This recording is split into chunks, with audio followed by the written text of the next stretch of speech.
Sobre as antecipações científicas que a obra de André Luiz nos trouxeram, você poderia comentar um pouco? Sim, existem muitas coisas que nós encontramos na obra de André Luiz e que, de certa maneira, como já faz aproximadamente 70, 75 anos que essas obras chegaram, a gente até já perdeu um pouco a percepção de como elas foram inovadoras nesse sentido.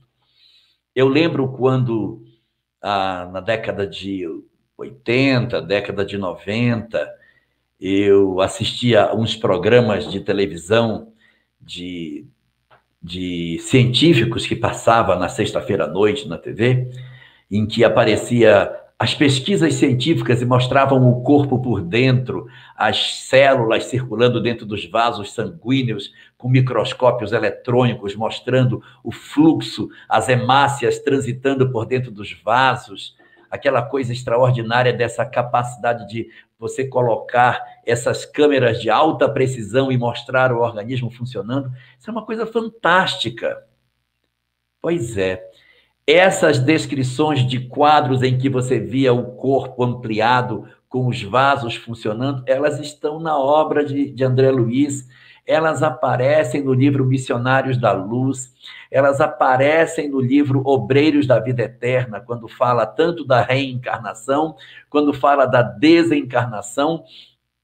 Você vai ter casos desse tipo, desses fenômenos que ocorrem nessa capacidade de você investigar o organismo humano vendo as circunstâncias que ele tem.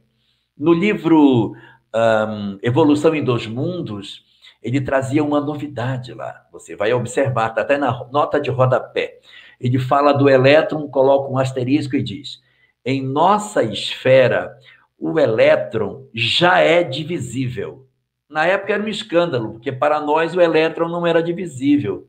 Ele era uma partícula una naquele período em que a obra foi publicada. Hoje, já se sabe que tanto o elétron, como o próton, como o nêutron, eles estão constituídos de partículas que são as suas peças que estruturam esses corpos. São chamados de quarks. Então, na época, não, o elétron era uma peça só. Hoje, ele já está dividido.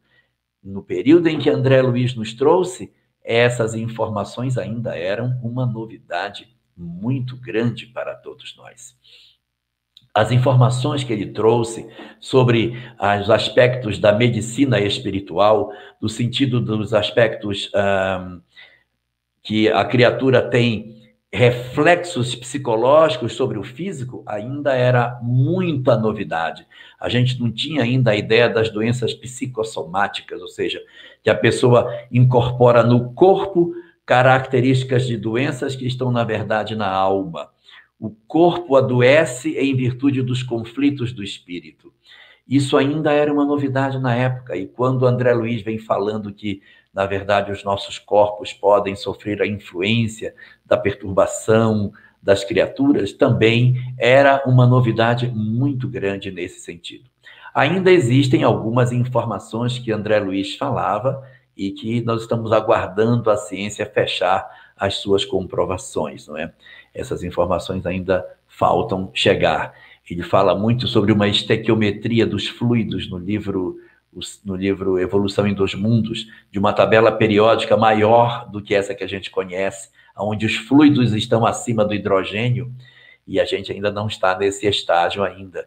Os veículos do mundo espiritual também vão ter que aguardar mais tempo, porque isso aí já diz respeito especificamente às questões do mundo invisível. Mas foram muitas as informações que ele nos trouxe sobre o nosso próprio mundo físico com relação às realidades científicas dele. Agora, com relação ao mundo espiritual, meu Deus, são incontáveis as contribuições que André Luiz nos trouxe sobre a vida do outro lado do muro. E essa história do outro lado, a gente vai ter que aguardar um pouco mais de tempo para poder confirmar. Mas as discussões científicas, os avanços científicos dele, eles continuam sendo encontrados, mesmo que a gente tenha resistência para uma compreensão da imortalidade, a ciência vai se impondo e você vai procurando e vai checando determinadas coisas. Existe um vídeo chamado O Grito Silencioso. produzido por um médico norte-americano, e que comenta sobre a gravidez e a interrupção da gestação provocada. Existe uma obra de André Luiz, não vou lembrar aqui, mas acho que é No Mundo Maior, se eu não me engano, que tem uma cena no livro que é exatamente igual àquela que o médico registrou nas suas ultrassons, dando uma convicção muito mais efetiva daquilo que os espíritos apresentavam num período muito anterior a daquilo que a ciência poderia imaginar.